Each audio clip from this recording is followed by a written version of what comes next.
Good evening, ladies and gentlemen. It is the Impact Motivator here at Impacting Life 24/7. Yeah, 7 o'clock, baby. Got the maestro supporting us with the new live track. It's live, y'all. The new format for Impacting Life 24/7 is it's Monday, Tuesday, and Thursday, 7 p.m. to 7:30 p.m. So you got to get in and you got to get out.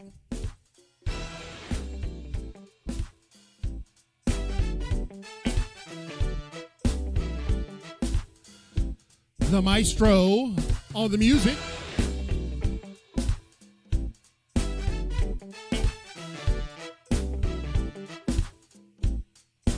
Impacting Life 24/7.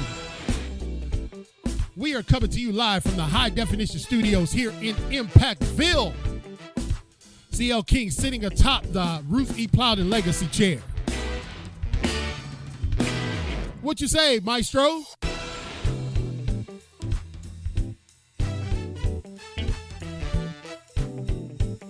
New format, new time. Unfortunately, you ain't got a new host. New music, new time slot, new timeline. It's all new, baby.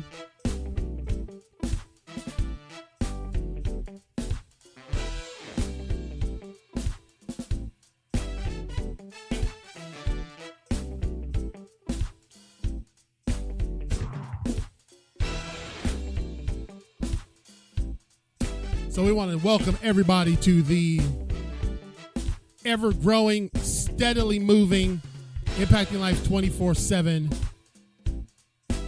podcast, which is heard in 46 states now, ladies and gentlemen, downloaded in 46 states around the United States. And over 30 countries around the world. That's right, Impacting Life 24/7 with your host, CL King. I want to thank everybody for tuning in. This is Open Mic Monday. We are going to reclaim that format, and we are just going to build upon the great opportunities that have been bestowed upon us thus far. So it's Monday, ladies and gentlemen. It's the start of some people's work week. And, you know, if you work for yourself, you work, it's all the same. It's all, every day is the start. Every day is a Monday. So thank you, Dr. Dunlap, who is one of our Impact Life 24/7 sponsors and also a contributor at our CL King Leadership Institute, a former Army officer and just one awesome dude who is the founder and president of the PRF Institute. And PRF stands for, you going to put me on the spot, Dr. Dunlap, because I got to remember. The PRF Institute. I know that, oh man, resources, finances, and what is the P? Is it planning? Oh, you got to forgive me, brother. I want to get it right though. Planning, resources, and finance. Possessions. Oh boy, King blew it. Yep. See, that's from all those years on those psychotropic medications. So possessions, resources, and finances, prfinstitute.org. And you can get up with Dr. Nate Dunlap, who, like I said, is one of our sponsors here at Impacting Life 24/7. And I have right behind me in the illustrious studios his book entitled What's Next? So I'd like for you to go out, prfinstitute.org, or look up Dr. Nate Dunlap I had this card right in here. I should have cheated, right? And you can find him on Facebook, Dr. Nathaniel Dunlap Jr., and get his book, What's Next? Preparing for Eternity. 3 critical questions before you that are facing you today. Eternity, what does it mean to you? Okay? Where is eternity? When is eternity? and you know those are some great questions that need answering. And Dr. Dunlap, who is a biblical scholar, takes us through those questions and helps us prepare. And of course, I got a signed autographed copy way back in June of 2019. And he said in the book, this is about your legacy. I said, wow, man, thank you. And so as you see behind me in the high definition studios here, we have a promotional onslaught of books from people who we have connected with over the years, who have come on our show, who have come on our podcast. And, I said, I could have a whole bunch of stuff back here about me, and I'll switch it up. We'll decorate again, maybe. But I want you to know that there are people that we connect with all the time that are doing fantastic and remarkable things. And Dr. Nate Dunlap is one of them. So, it's Open Mic Monday. Anybody got anything on their mind they like to chat and talk about in the chat box? Go ahead and leave your comments there. Yes, sir. That's the Impacting Life. See, I like to refer to, and we only have 30 minutes tonight, ladies and gentlemen. We changed the show format to get in and get out, because I know people's attention span is short. They want you to put your stuff in TikTok version. I completely got off of TikTok because you know what? It was not expedient for me to be on TikTok. The reality is that Impacting Life 24/7 is a cathedral of resources. That's right. A cathedral of resources. And I have made it my mission to partner with people who are making an impact. And I've also made it my mission I want to help people without expecting something in return. But I've been on a little quest here to teach people that if somebody needs you, you need to be there for them, if it's within your capability to do so. If somebody that you care about, you say you care about, calls you and they broke down on the side of the road and you're in town, you can't be like, yeah, man, I just threw the ribs on the grill. My bad, dog. I mean, can't you call AAA? See, that's not partnership for me. That's just association, man. If the real friendship and partnership is when you just slathered those baby back ribs up, got them in tin foil. If you happen to use tin foil for your ribs, I've done them both ways. I think both ways are succulent. I've put them on the grill raw and I put them in tin foil. Sometimes with tin foil, you can't watch them as good as when and some of y'all who don't eat ribs, just forgive me, okay? But when you got those ribs, just the coals just right, man, and all of a sudden somebody calls you who needs you, and your ribs is more important than y'all are just associates at best. If I call you and I'm broke down, I anticipate that you're within some sort of locale to help me. I was talking to Francis, my brother, the other day, I guess a couple weekends ago, where congratulations to Francis Murray. He got married down at the beautiful Pine Knoll Shores Aquarium. Such a lovely day for him, and I was there. He selected me to be his best man. And I mean, anytime you get to go get G'd up in a tux, man, that's a good day. Because, man, you walk a little different when you stepping in a tux. But you also walk a little different because them tuxedo shoes is painful, yo. I asked for a size 14. I think them things was a 12. But anyway, we were talking about how that happened to Francis and I one time where I had came from Walmart and it started snowing. And I'm thinking, okay, I can do this. Well, by the time I got to the road that was this long stretch off the back end of the woods somewhere to get to my home, I slid in the ditch. And I had all these groceries, and I couldn't get out of the ditch. So I know my brother, Francis, he's had a few high-speed chases in his life. Not anymore, but he has. And that brother can drive. So I said, man, I need you to come help a brother out. I'm stuck in the ditch. And so Francis loaded up his family. It was dark. I mean, it was nighttime. He loaded up his family and his kids, his wife, and his Grand Marquis, and came down. Now, you know that was a while ago when you driving a Grand Marquis. He came with his Grand Marquis, and we loaded all my groceries up into his big old trunk. That's when they made car trunks big. And he took them up the street to my house, and then we came back to try to get the car out the ditch. Now, he wasn't successful, but he punched it. He tried to get up.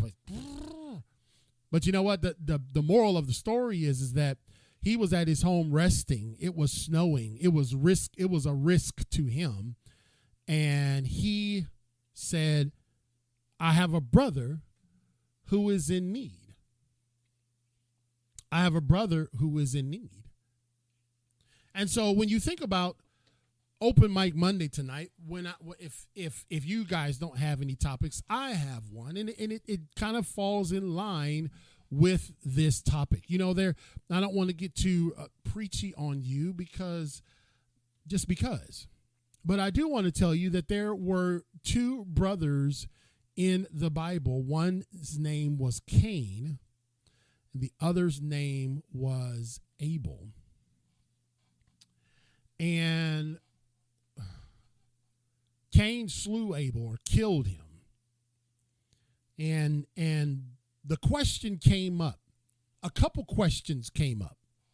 All right, I'm going to help you tonight. A couple questions came up from the Lord.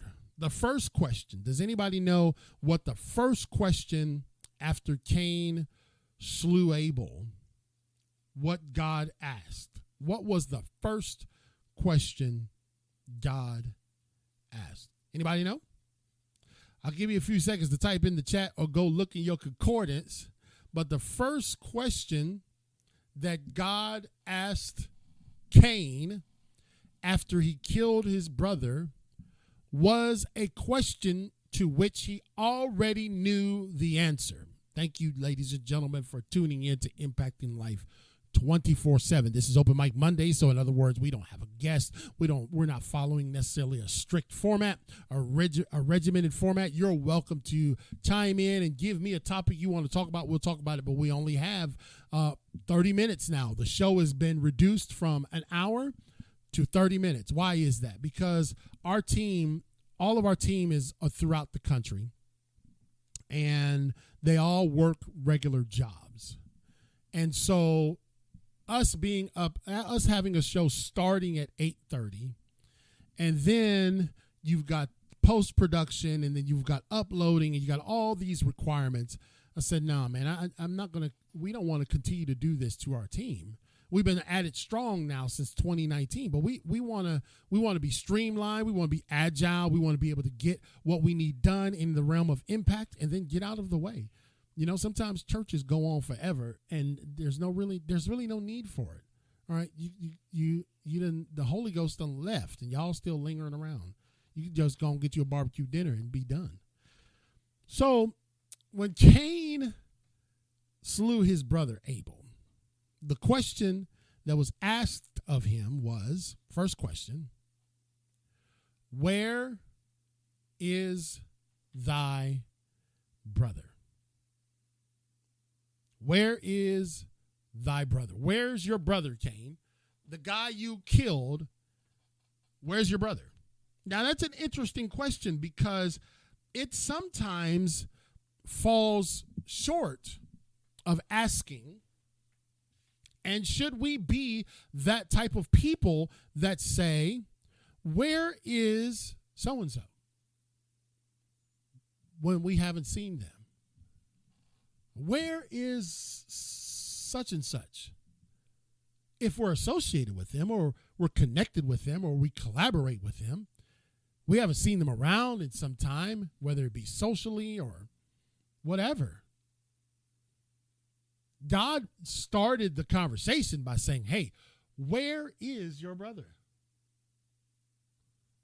And if we can just stop there for a moment, we cannot lose the art of inquiring. I'm not talking about being nosy. I'm not talking about finding something to gossip about. I'm talking about inquiring about the welfare of our fellow men and women. I'm not talking about inquiring so that we can go back and tell every seedy detail about them and hope that they have fallen in some calamity and in some pit that would justify your initial thought about them anyway. No, I'm saying that we cannot lose the art of inquiring about our fellow man or woman. We can't do it. We cannot do that. So God says, where is your brother? The guy that you killed. I know you killed him, but I want to know if you know where he's at. And the crazy thing about this is the response. The response of Cain really just blows my mind. The response that Cain gave to the almighty, all-knowing, majestic King of Kings, the creator of all things, the response he gives is unbelievable. Because he just simply says, am I my brother's keeper? This is the first example of sibling rivalry. He says, am I my brother's keeper? And I guess we should go back from time to time and ask ourselves that secondary question. The first question we should ask is, where is our brother? Now, where could be a multitude of wheres. So in other words, we could say, where's he been? Or we could say, where is he in his mentality? Where is he financially? Do I need to go bless him? Where is he in his relationship?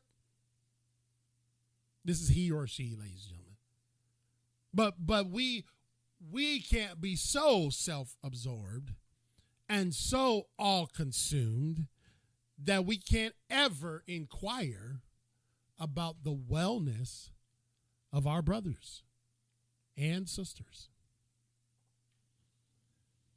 Where is your brother? I think we need to make that. I try to do it regularly. Somebody who I've had some sort of influence on, who I've tried to make some sort of impact in their life. I reach out and say, hey man, how are you doing? Just want to check up on you. Hope you're doing okay. You do not know what that does for somebody when you are interested in where they are.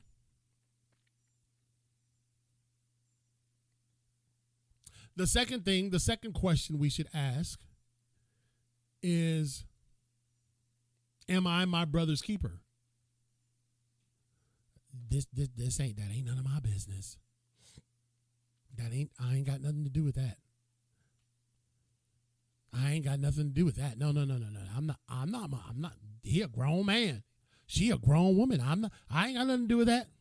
I'm staying out of that. Really? Really?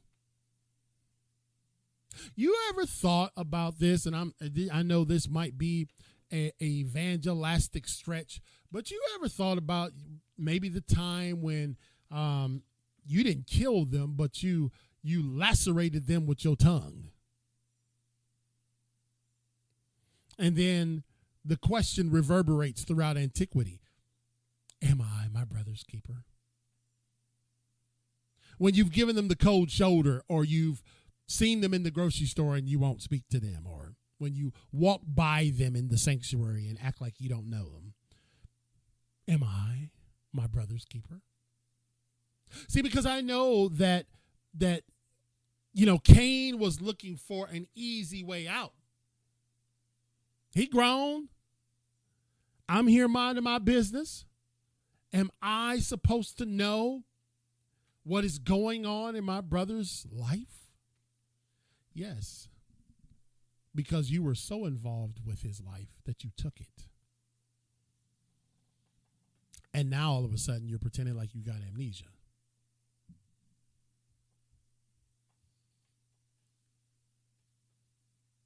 So it is incumbent upon us, ladies and gentlemen. It's vital on this start of the week, Open Mic Monday. It is vital for us to realize that caring about people and being concerned about people and even injecting ourselves into their lives to bring intervention with people is not just for the people that walk around with white collars on. It's not just for the folks that have the cross around their neck. But what I'm just telling you that I've seen so many discussions about anxiety, depression, mental health, etc. And I see so many different views on it. Like I see some of the most extreme views on mental health and depression and anxiety in the church that I've ever seen. I've never seen such polar opposite views of this topic. Never. Like the church don't know how to handle mental health, so they go to the extreme on one side or the other. Like you're not allowed to have anxiety. Jesus took it all away. Bible says be anxious for nothing. Good to go. You're good. Really? Wow, okay. The problem is where we fall short when we're tossing out our scriptures is that we're missing the fact that we're not doing the grassroots micro level interventions.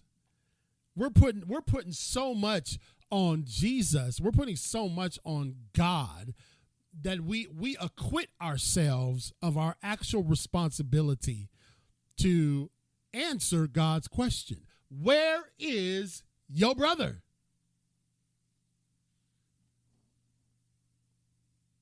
We're supposed to know. We're supposed to have the aptitude to care about someone. We're supposed to be able to say, hey, look, you might not be my biological friend or my biological family. You might not be someone that I associate with, but I see that you have a need. And because it's within my capacity to meet it, I'm going to minister to you. See, but that's what I'm saying. When I look at what the church at large has done, it's like they fumbled the ball on some of these issues. Like you're saying, well, mental health is not a thing that we should discuss in the church. It's become almost taboo, right? Or people with anxiety or depression or things like that, right? Am I telling the truth, right? We don't know how to handle it. Well, let's just slap some oil on them. Let's just pray God to bless them. Yeah, right. But if I got a broken arm, pray for it and then get me down to the doctor.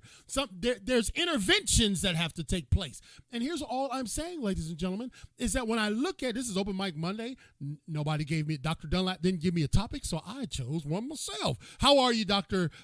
Donald Lamb? Dr. Donald Lamb is one of our sponsors as well.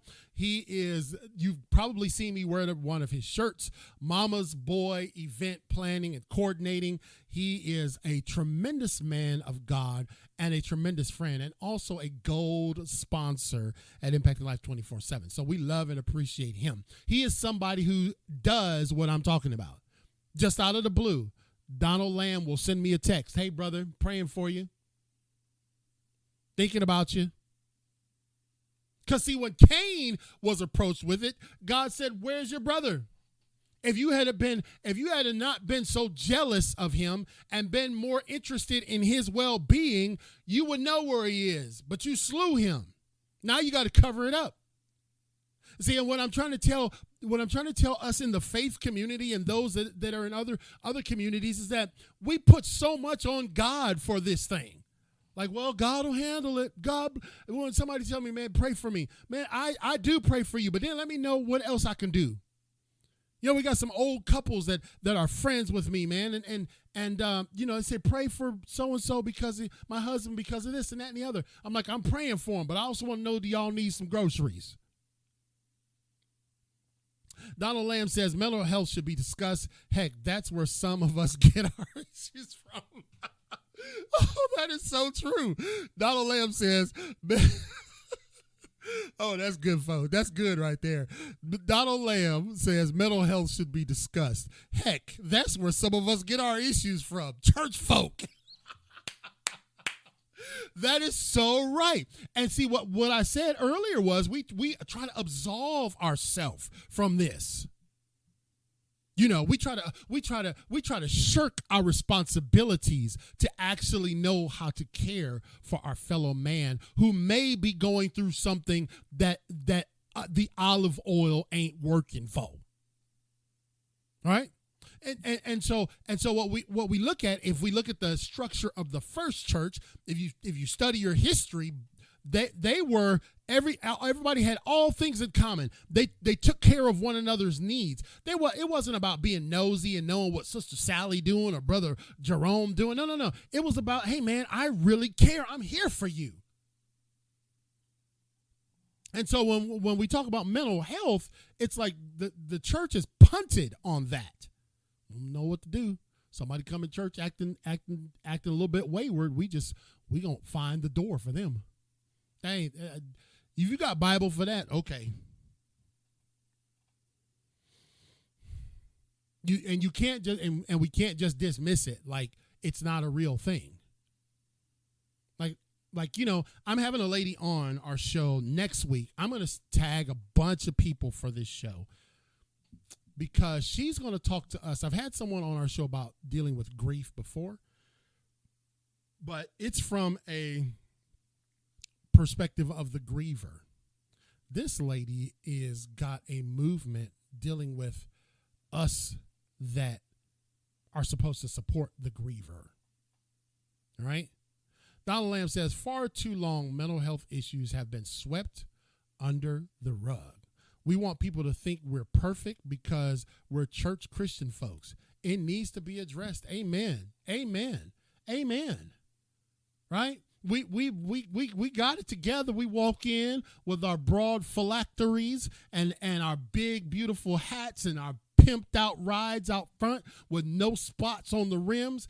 And we walk in, but on the inside, there's a whole lot of stuff going on. And so just because we look the part doesn't mean we are the part.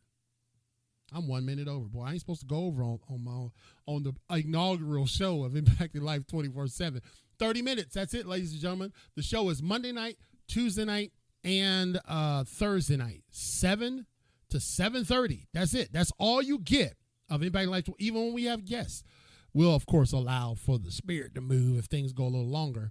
But I wanted to make sure that we don't take up everybody's time. All right, people got stuff to do, and 8:30 is late for my staff. Tore up on the inside. You're right there, Dr. Donald Lamb. Go check him out. If you need an event done, Mama's Boy Catering and Events, find him on Facebook, Donald Lamb. His name is under Donald Patricia Flowers Lamb. He's got an amazing business, man. I look at the stuff he does, and I'm just like, man, one day I'm going to be able to afford that, brother. We going to put on a conference just so you can come down and do it, baby. So I appreciate you, and I appreciate you understanding that this is a reality. You're right. The things that the church has made taboo is now affecting the follow-on generations. You know, like Dr. Dunlap talks about it. You know, like we don't talk about preparation in the church. We don't talk about getting your affairs in order. We're supposed to be blessed to the Lord, and most funerals we see them being done through a GoFundMe. I'm gonna leave all that alone till I have the doctor back, because he the man. He performed surgery on y'all. So this is the way it goes, ladies and gentlemen. Impacting Life 24/7. Monday night, Tuesday night, and Thursday night, 7 to 7:30. All right, so when we have guests, we will just get right to it. Won't be a whole lot of preliminaries. And we wanted to do that so that we can manage our time wisely. We wanted to manage our time wisely. We got this book coming out. It takes a lot to write a book. I'm not a writer. I'm a speaker. I write my speeches out, but they was already in my head. And I might do 6 pages, right? To write 100 pages is like, and I know all the story, but it's killing me. So anyway, pray for me. July 24th is when it's supposed to be released. Who ate my brownie? No matter the adversity, you still can make it. I love you, folks. I hope everyone is blessed for the rest of the week. And if you need me, just reach out. clkingspeaker.com. If it's within our means to do something and help, we will. And if it's not, we'll tell you. We'll just be honest. I mean, I ain't got no money today. So until next time, which will be tomorrow night, 7 p.m., set it on your clock. Subscribe to our podcast. Don't miss it. We appreciate y'all. Have a good night.